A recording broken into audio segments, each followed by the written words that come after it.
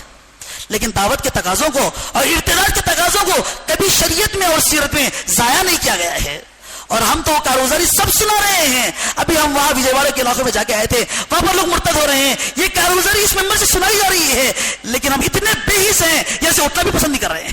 یہ ہمارا حال ہے، ارتداد کی خبریں سن رہے ہیں، بے دینی کے تذکرے کر رہے ہیں، لیکن بے دینی کو دور کرنے کی محنت کوئی کرنا نہیں چاہتا ہے، کوئی کرنا نہیں چاہتا ہے۔ مولانا صاحب رحمۃ اللہ فرمایا کرتے تھے جان و مال کی محبت نے سارے عالم دین کو پھیلنے سے روکے رکھا ہے۔ مسلمان جان کی محبت میں پڑا ہوا ہے، مال کی محبت میں پڑا ہوا ہے، جس کی وجہ سے سارے عالم میں دین بھی نہیں پھیل رہا ہے، سارے عالم میں دین بھی۔ مولانا صاحب فرماتے تھے جب تک تم اپنی دنیا کا نقصان نہیں کرو گے اللہ پاک باطل کے ٹوٹنے کا کام بھی تم سے نہیں لیں گے۔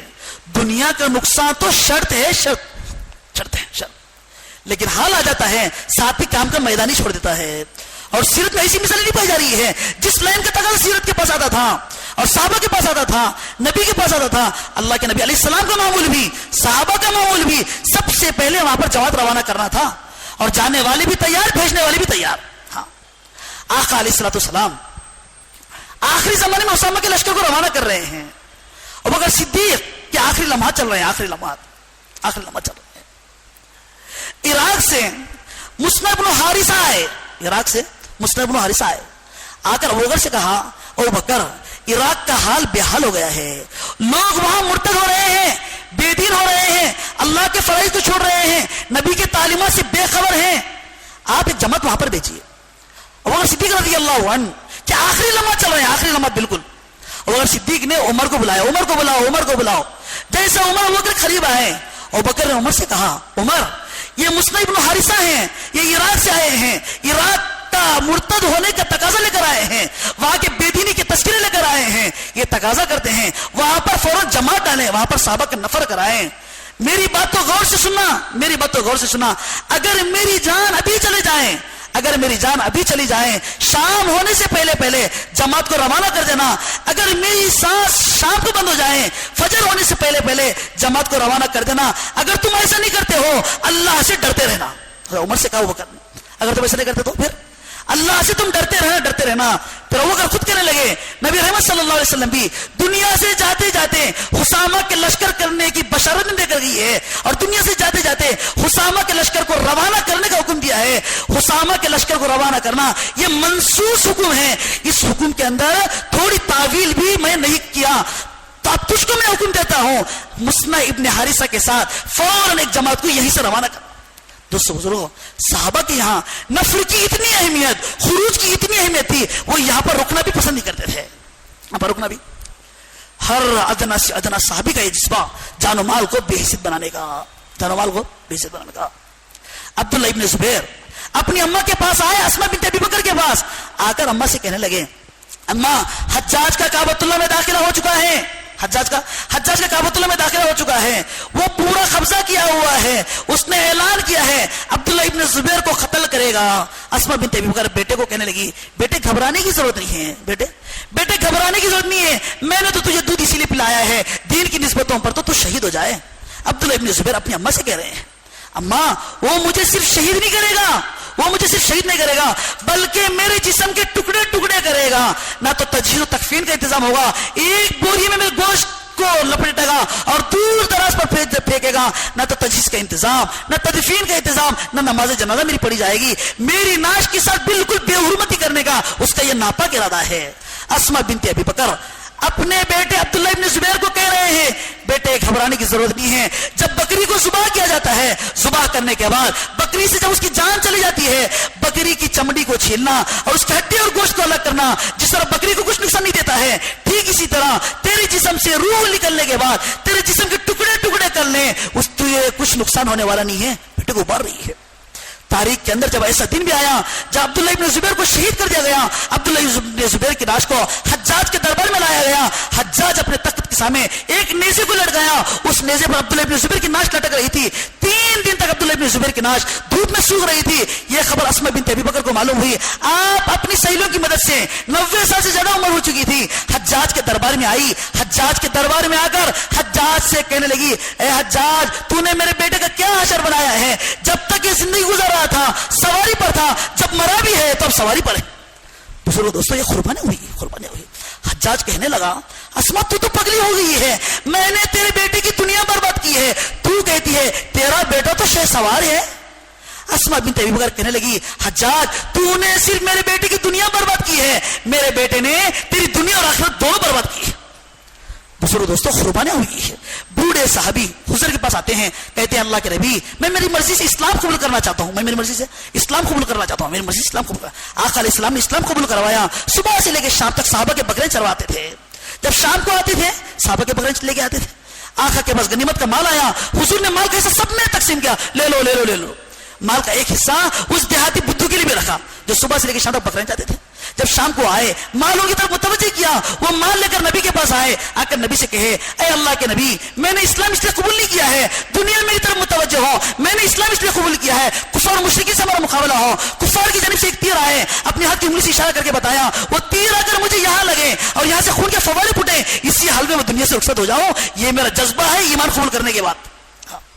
تاریخ کے اندر ایک ایسا دن بھی آیا جب صحابہ ناشے تلاش کر رہے تھے, نبی کی نگاہ بھی صحابہ کی نگاہ بھی اس دیہاتی پر پڑی جہاں پر انہوں نے اپنے ہاتھ کی انگلی سے اشارہ کیا تھا. وہ اپنے نیتوں میں سچے تھے, اللہ پاک نے وہیں پر تیر لگایا تھا اور وہیں سے خون کے فوارے پھوٹ رہے تھے, وہ اسی حالت دنیا سے رخصت ہو گئے. دوستو بزرگوں، جو آدمی اپنی نیتوں میں سچا ہوتا ہے اللہ پاک بھی فیصلے کرتے ہیں. مولا صاحب فرماتے تھے جب تک تم جان دینے کی نیت نہیں کرو گے اللہ تم سے کام لینے کا فیصلہ بھی نہیں کریں گے. عبداللہ ابن مکتوم نابینا صحابی ہیں، نبی کے پاس آتے ہیں، آ کر نبی سے کہتے ہیں اے اللہ کی میں نابینا آدمی ہوں، میں کیسے مسجد کو آؤں، فرض نماز کیسے پڑھوں، راستے میں کوئی مسئلہ تو نہ ہو جائے، آپ کچھ اجازت مجھے دے دیں کہ فرض نماز میں گھر کے اندر پڑھ سکتا ہوں. نابینا صحابی نماز کا مسئلہ لے کر نبی کے پاس آ رہا ہے، نماز کا مسئلہ. لیکن جب مسلمانوں کی ارتداد کا زور بڑھ گیا اور مسلمان مرتد بہت تیزی کے ساتھ ہونے لگے، عبداللہ ابن مکتوم عمر کے پاس آئے. اگر عمر سے کہنے لگے امیر المومنین حضرت عمر، میری آپ سے درخواست ہے کہ جو جماعت ابھی جا رہی ہے اس جماعت میں میرا نام بھی ڈال دیجیے، اس جماعت میں میرا نام بھی. عمر کہنے لگے عبداللہ ابن مکتوم تم جا کر کیا کرو گے، تم تو نابینا آدمی ہو، تم کیا کرو گے. عمر سے کہنے لگے عبداللہ ابن مکتوم نابینا صحابی نماز کا مسئلہ پوچھ رہے ہیں، مسجد کو اگر نماز پڑھو یا نہ پڑھو لیکن دین کے اندر کمی آ رہی ہے، نابینا صحابی کو بھی برداشت نہیں ہے. عبداللہ ابن مکتوم عمر سے کہنے لگے امیر المومنین ایک کام کر سکتے ہیں، ایک کام کر سکتے ہیں، اسلام کا جھنڈا میرے ہاتھ میں دے دینا اور میرے آنکھوں پر پٹی باندھ دینا اور سیدھا کفار کے اندر میں کو پھینک دینا، کفار کے جمگٹے مجھے پھینک دینا، کفار مجھے شہید کر دیں گے، میرے جسم کے ٹکڑے ٹکڑے کر دیں گے، نوجوان مسلمانوں کو جوش آ جائے گا، ہمارے ایک آدمی کے ساتھ ایسا کیا گیا ہے، پھر نوجوان صحابہ جوش میں آ جائیں گے، پھر اسلام غالب ہوگا، کفر مغلوب ہوگا.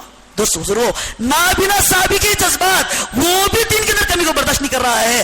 ہم مسلمانوں کو کیا ہوا ہے، ارتداد کی خبریں دن بدن آ رہی ہیں، اس کے باوجود بھی ہم بیٹھنا ہی پسند کر رہے ہیں.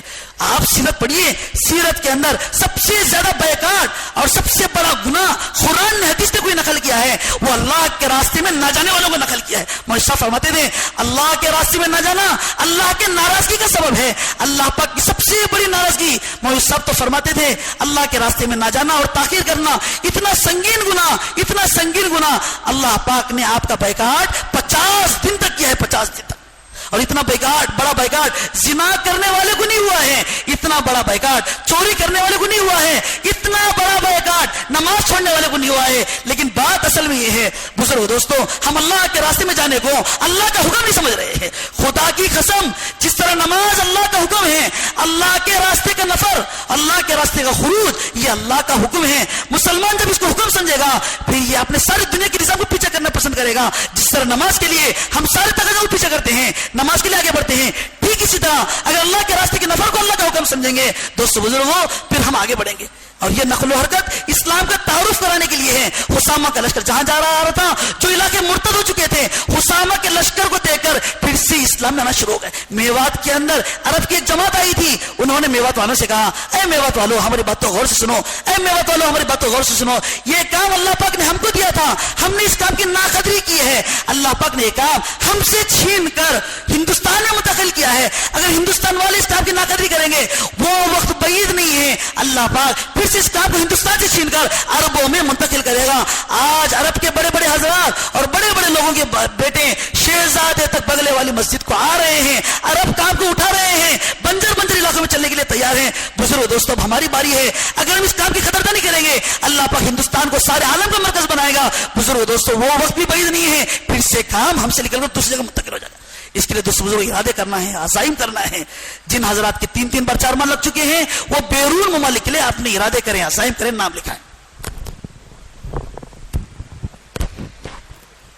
الحمد للہ رب العالمین، اللہم لک الحمد ولک الشکر یا اللہ. اللہم صلی علی محمد وعلی آل محمد وبارک وسلم. ربنا آتنا فی الدنیا حسنہ وفی الآخرۃ حسنہ وقنا عذاب النار وقنا عذاب القبر وقنا عذاب الحشر وقنا عذاب الميزان وقنا عذاب الصراط. ربنا ظلمنا انفسنا وان لم تغفر لنا وترحمنا لنكونن من الخاسرين. اللهم اعني على ذكرك وشكرك وكمال دعوتك وحسن عبادتك. اللهم حبب الينا الايمان وزينه في قلوبنا وكره الينا الكفر والفسوق والعصيان يا اكرم الاكرمين ويا رحم المساكين ويا بديع السماوات والارض ويا ذا الجلال والاكرام ويا ذا الجلال والاكرام ويا ذا الجلال والاكرام. اے اللہ تمام خلی تعریفیں آپ ہی کے لیے ہیں، تمام فعلی تعریفیں آپ ہی کے لیے ہیں، ہر قسم کی تعریفات آپ ہی کے لیے ہیں، ہر قسم کی عبادات آپ ہی کے لیے ہیں. اے اللہ آپ اپنے فضل سے قبول فرما لیجیے. اے اللہ ہمارے گناہوں کو معاف فرمائیے، خطایا سے درگزر فرمائیے. عفو عافیت کا معاملہ فرمائیے. اے اللہ سیئات کو حسنات میں بدل فرمائیے. اے اللہ سیئات کو حسنات میں بدل فرمائیے. اے اللہ گناہ کی نفرت دلوں میں پیدا فرمائیے. نیکی کرنے کا شوق و جذبہ عطا فرمائیے. اطاعت کا مادہ ہمارے اندر پیدا فرمائیے. اے اللہ آپ کے اوامر پر ثابت قدمی نصیب فرمائیے. اے اللہ آپ کے اوامر پر ثابت قدمی نصیب فرمائیے. حقیقت والا ایمان دلوں میں راسخ فرمائیے. اے اللہ حقیقت والا ایمان دلوں میں راسخ فرمائیے. اے اللہ آپ کی ذات کے ساتھ ذاتی تعلق نصیب فرمائیے. اے اللہ مراشد امور الہام فرمائیے. اے اللہ آقا علیہ السلام سے سچی پکی محبت عطا فرمائیے. حضور کی ایک ایک سنت سے محبت عطا فرمائیے. اے اللہ ایک ایک سنت کو جان جان کر عمل کرنے کی توفیق ہم سب کو نصیب فرمائیے. اے اللہ ہماری نمازوں میں خشوع و خضوع عطا فرمائیے. علم نافع عطا فرمائیے. عمل صالح کرنے کی توفیق عطا فرمائیے. اے اللہ قرآن کی تلاوت کرنے کی توفیق عطا فرمائیے. اے اللہ قرآن کا شوق ہم سب کو نصیب فرمائیے. اے اللہ عمل سے کامیابی کا یقین ہم سب کو نصیب فرمائیے. اے اللہ عمل سے کامیاب ہونے کا یقین ہم سب کو نصیب فرمائیے. پیارے نبی کے اخلاق ہم تمام کے اندر منتقل فرمائیے. اے اللہ مسلمانوں کی جان کی مال کی عزت کی آبرو کی حفاظت فرمائیے. اے اللہ مسلمانوں کے ایمان کی اعمال کی حفاظت فرمائیے. اے اللہ رحم کا کرم کا معاملہ فرمائیے. اخلاص للہیت عطا فرمائیے. آپ کی معرفت عطا فرمائیے. پیارے اللہ صفات قبولیت سے ہم سب کو آراستہ فرمائیے. اے اللہ صفات قبولیت سے ہم سب کو آراستہ فرمائیے. اے اللہ صفات قبولیت سے ہم سب کو آراستہ فرمائیے. اے اللہ ہم کو کام کرنا آتا نہیں ہے, اب وہ کام لینا اچھی طرح آتا ہے. پیارے اللہ آپ اپنے فضل سے ہم سے کام لینے کے فیصلے فرمائیے. اے اللہ آپ اپنے فضل سے ہم سے کام لینے کے فیصلے فرمائیے. اے اللہ جو مجموعہ نام لکھایا ہے پیارے اللہ ان سب کا نکلنا آسان فرمائیے. رکاوٹوں کو دور فرمائیے. اسباب مہیا فرمائیے. اے اللہ سب کا نکلنا آسان فرمائیے. جن بھائیوں نے نام نہیں لکھایا ہے پیارے اللہ ان کا نکلنا بھی آسان فرمائیے. اے اللہ کہنے والا بھی محتاج ہے, سننے والے بھی محتاج ہیں. پیارے اللہ دونوں کا عمل کی توفیق عطا فرمائیے. اے اللہ ہمارے آج کے اس جمع ہونے کو قبول فرمائیے, مغفرت کا ذریعہ بنائیے. اے اللہ ہمارے جمع ہونے کو قبول فرمائیے, مغفرت کا ذریعہ بنائیے. اے اللہ جب تک سانسیں باقی رہے, جب تک دعوت کے ساتھ چمٹے رہیں گی توفیق عطا فرمائیے. اے اللہ جب تک زندگی باقی رہے اسلام و ایمان کے ساتھ زندگی کو باقی رکھیے. جب مرنے کا وقت آئے خاتمہ بالخیر فرمائیے. اس دعا کو رسول اللہ صلی اللہ علیہ وسلم کے صدقے میں قبول فرمائیے. سبحان ربک رب العزت عما یصفون, سلام علی المرسلین والحمد للہ رب العالمین. سبحان اللہ.